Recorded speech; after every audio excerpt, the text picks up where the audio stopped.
ಅದೊಂದು ದೊಡ್ಡ ಅರಣ್ಯ. ಎಲ್ಲಿ ನೋಡಿದರೂ ಹಚ್ಚ ಹಸುರಿನ ಮರಗಳುಳ್ಳ ಕಾಡು. ಜಿಟಿ ಜಿಟಿ ಮಳೆ ಸುರಿಯುತ್ತಿದ್ದ ಸಮಯ.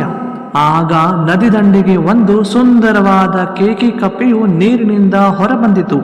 ಅಷ್ಟರಲ್ಲಿ ಮಳೆ ನಿಂತು ಹೋಗಿತ್ತು. ವಾತಾವರಣದ ವಿಸ್ಮಯವಾದ ದೃಶ್ಯಗಳನ್ನು ಕಂಡು ಕೇಕಿ ಕಪ್ಪೆಯು ಸಂತೋಷದಿಂದ ಕುಣಿದು ಕುಪ್ಪಳಿಸಲು ಆರಂಭಿಸಿತು.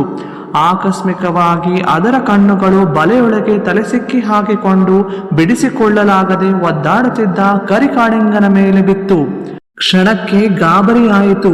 ಆದರೂ ಗಟ್ಟಿ ಮನಸ್ಸಿನಿಂದ ಕಾಳಿಂಗನನ್ನು ರಕ್ಷಿಸುವ ಮನಸ್ಸು ಮಾಡಿ ಹತ್ತಿರಕ್ಕೆ ಹೋಯಿತು.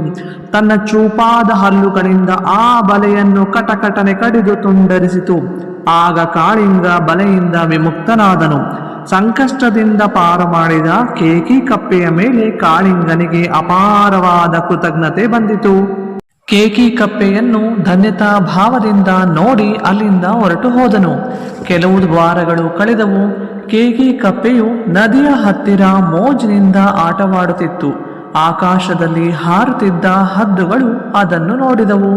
ಸ್ವಾದಿಷ್ಟವಾದ ಊಟ ಸಿಕ್ಕಿತು ಎಂದು ಕೇಕಿ ಕಪ್ಪೆಯನ್ನು ಹಿಡಿಯಲು ವೇಗವಾಗಿ ಬರುತ್ತಿದ್ದವು. ಅವನ್ನು ನೋಡಿ ಕೇಕಿ ಕಪ್ಪೆಯು ಗಾಬರಿಯಿಂದ ಓಡಲಾರಂಭಿಸಿತು. ಓಡಿ ಓಡಿ 2 ಬಂಡೆಗಳ ಮಧ್ಯೆ ನುಸುಳಿತು. ಆದರೂ ಒಂದು ಹದ್ದು ಅದನ್ನು ಹಿಡಿದೇ ಬಿಟ್ಟಿತು. ಅಯ್ಯೋ, ನನ್ನ ಕತೆ ಮುಗಿಯಿತು ಎಂದು ಕೇಕಿ ಕಪ್ಪೆಯು ಅಳಲು ಆರಂಭಿಸಿತು. ಆಗ ಕಾಳಿಂಗ ಬಂಡೆಗಳ ಮಧ್ಯದಿಂದ ಬುಸ್ ಎಂದು ಹೊರಬಂದು ಆ ಹದ್ದಿನ ಜೊತೆಗೆ ಕಾದಾಡಿ ಅದರ ಕಾಲನ್ನು ಕಚ್ಚಿದನು. ಇದರಿಂದ ಭಯಗೊಂಡು ಹದ್ದು ಅಲ್ಲಿಂದ ಪರ್ರನೆ ಹಾರಿ ಹೋಯಿತು. ಕೇಕಿಯು ಗಾಬರಿಯಿಂದ ಹೆದರಿಕೆಯಿಂದ ತಬ್ಬಿಬ್ಬಾಗಿತ್ತು. ಕಾಳಿಂಗನನ್ನು ಕಂಡು ಕೇಕಿಗೆ ತುಂಬಾ ಖುಷಿಯಾಯಿತು.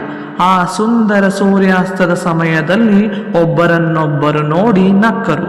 ಒಳ್ಳೆಯ ಮನಸ್ಸಿನಿಂದ ಮಾಡಿದ ಕೆಲಸದ ಪ್ರತಿಫಲ ಒಂದಲ್ಲ ಒಂದು ದಿನ ನಮ್ಮನ್ನು ಕಾಪಾಡುತ್ತದೆ. Please like, share, comment, subscribe.